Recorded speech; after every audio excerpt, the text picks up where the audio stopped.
নমস্কার বন্ধুরা, প্রত্যেক দিনের মতো আজও আপনাদের সাথে শেয়ার করব দুর্দান্ত স্বাদের একটা রেসিপি, বিস্কিট টোস্ট। খুব সহজে কীভাবে বাড়িতে তৈরি করবেন সেই রেসিপি শেয়ার করব।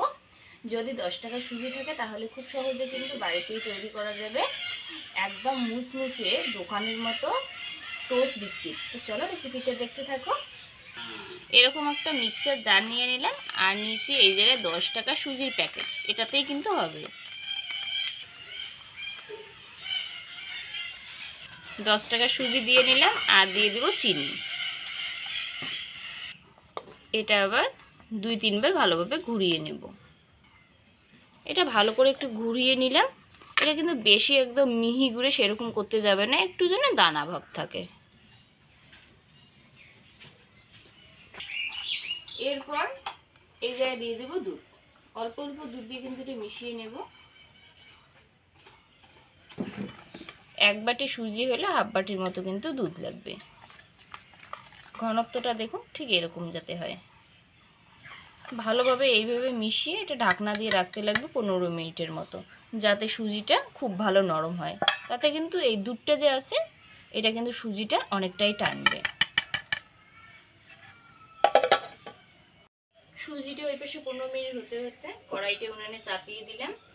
এটা ততক্ষণ গরম হোক, ঢাকনা দিয়ে কিন্তু গরম করতে লাগবে, তাহলে খুব সহজে এটা গরম হবে। বন্ধুরা 15 মিনিট পর কিন্তু দেখাচ্ছি, দেখুন সুজিটা পুরো দুধটাই কিন্তু টানার পরে দেখুন কতটা হচ্ছে ব্যাটারটা শক্ত। এতে আরও একটু জল দিতে লাগবে, একটু ব্যাটারটা নরম করতে লাগবে।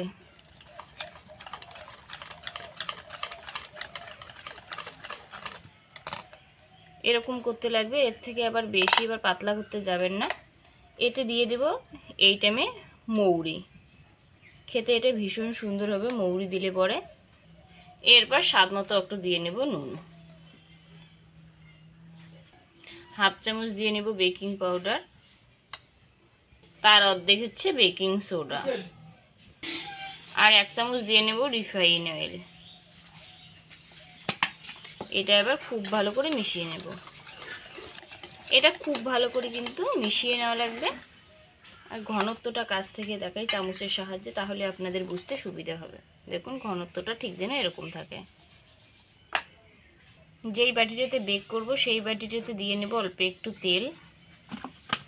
দেওয়ার পরে পুরো বাটিটা খুব ভালো করে ব্রাশ করা লাগবে।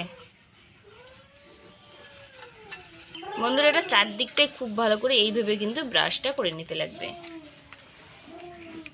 এরপর দিয়ে দেব আটা এই জায়গায়, চারদিকটা ঠিক এইভাবে ঘুরিয়ে নেব, তাহলে ডিমোল্ড হতে খুব সাহায্য হবে বা খুব সহজেই ডিমোল্ড হবে। ব্যাটারটা এরকমই দিয়ে নেব। এরপর এইভাবে একটু ঝাঁকিয়ে নিলে ভিতরের বাতাসটা বেরিয়ে আসবে। ওই 2-3 মিনিট এইভাবে একটু নিলাম, বাস এটা এবার রেডি। এই ফাঁকে কিন্তু কড়াইটা খুব ভালো করে গরম করে নিলাম। এতে দিয়ে দেব একটা স্ট্যান্ড। এরপর এর উপরে দিয়ে দেবো ব্যাটারের বাটিটা। এটা ঢাকনা দিয়ে 10 মিনিটের মতো বেক করলেই কিন্তু এটা একেবারে রেডি।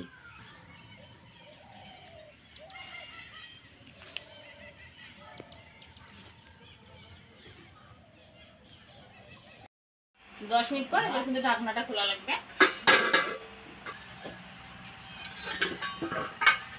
আর এরকম একটা কাঠি দিয়ে চেক করা লাগবে। দেখুন কাঠিটা কিন্তু একেবারেই পরিষ্কার বেরিয়ে এসে, তার মানে এটা একেবারে রেডি। এটা আবার নামিয়ে নেব। এটা এইভাবে পুরোপুরি কিন্তু ঠান্ডা করার পর এটার থেকে ছাড়ানো লাগবে, নইলে কিন্তু ছাড়ানো যাবে না। তো পুরোপুরি অবশ্যই ঠান্ডা করতে লাগবে। বন্ধুরা দেখুন পুরোপুরি ঠান্ডা হলে কিন্তু এইভাবেই ছাড়বে। দেখুন চারদিকটা সুন্দরভাবে এইভাবে যখন মানে ছাড়বে তখন কিন্তু একটু ছুরির সাহায্যে চারদিকটা আর একটু ছাড়িয়ে নেব। নেওয়ার পরে থালার উপরে এইভাবে কিন্তু উল্টালেই খুব সহজেই এটা কিন্তু পড়বে। দেখুন আপনারা বন্ধুরা, আপনারাই দেখুন কত সুন্দরভাবে এটা রেডি। এটা এবার পিস পিস করব।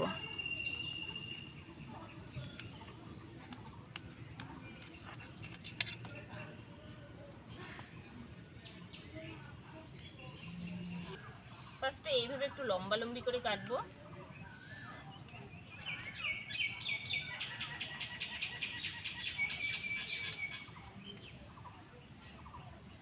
এরপর মাঝখানে এইভাবে একটু কাটবো,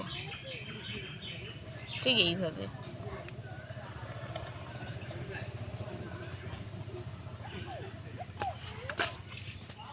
সবগুলো কিন্তু এইভাবে দেখুন ঠিক এইভাবে কাটবো, যেরকম টোচের শেপ হয় ঠিক সেইভাবে কিন্তু কাটলাম। তো সবগুলোই কিন্তু আমার রেডি, সবগুলোই কিন্তু যেভাবে টোস্ট হয় টোস্ট বিস্কিট সেইভাবে কিন্তু কাটলাম। দেখুন এইভাবে কাটার পরে কড়াই বসিয়ে দিয়েছি, কড়াই একটু ভালোভাবে গরম হলে পরে এই যে টোস্টটা যে মানে কেকটা যে আছে কাটা কেকটা এইভাবে বসিয়ে দেব। এটা কিন্তু হালকা আছে, অবশ্যই এই টাইমে আঁচটা কিন্তু হালকা রাখা লাগবে, তবে কিন্তু টোস্টটা খুব সুন্দর মুচমুচে হবে। সবগুলো সুন্দরভাবে এইভাবে বসিয়ে দিলাম।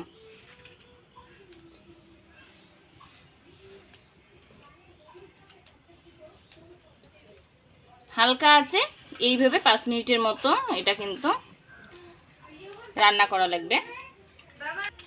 বন্ধুরা এই 5 মিনিটের মতো একটু অপেক্ষা করার পর এইভাবে উল্টানো লাগবে।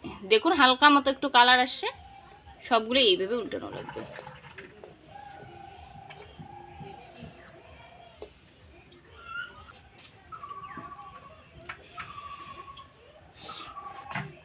ব্যাস হাত দিয়ে ঠিক উল্টানোটা আমার সুবিধা হয়।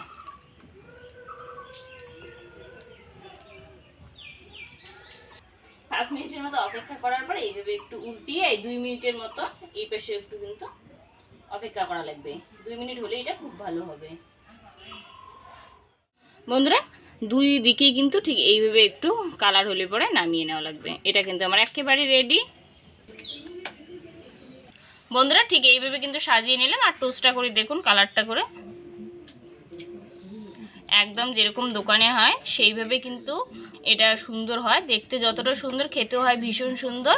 এটা আপনারা কিন্তু ওই ইসেতে সেঁকে নিতে পারেন, ফ্রাই প্যানে, ওটাতেও হবে, কড়াইতেও করা যাবে, ফ্রাই প্যানেও করা যাবে। হালকা আছে দেখুন আপনারা কতটা সহজে তৈরি করা যায়, আর চা বা কফির আড্ডায় কিন্তু এটা দারুণ যাবে। বন্ধুরা আপনারা দেখুন কতটা মুচমুচে হয়, এটা কিন্তু দারুণ মুচমুচে হয়। বন্ধুরা এইভাবে একবার বাড়িতে প্লিজ বানিয়ে দেখবেন, আর জানাতে ভুলবেন না এটা কীরকম হয়। এই এই কি রে করতেছিস ওইখানটায়, ধরো চা হলে তো একটু ভালো হইতো, তাই না?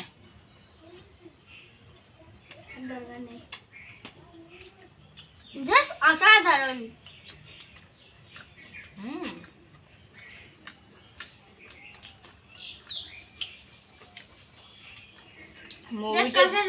মৌরিটা যখন মুখে পড়ে দারুণ লাগে খেতে।